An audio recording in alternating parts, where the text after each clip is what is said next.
So, kamusta naman? Magkano naman kinita mo sa 1 hour?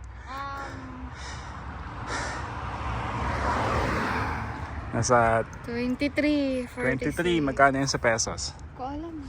700. So, basta yun. Kulang-kulang 900.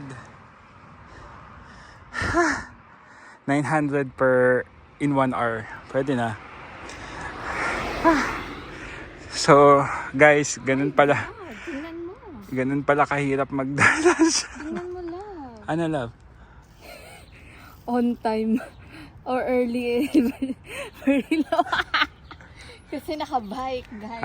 Nakabike kasi. Pero sabi ni Kuya, dun sa, ang mahalaga daw dito, makompleto mo yung kwan. It doesn't matter daw to.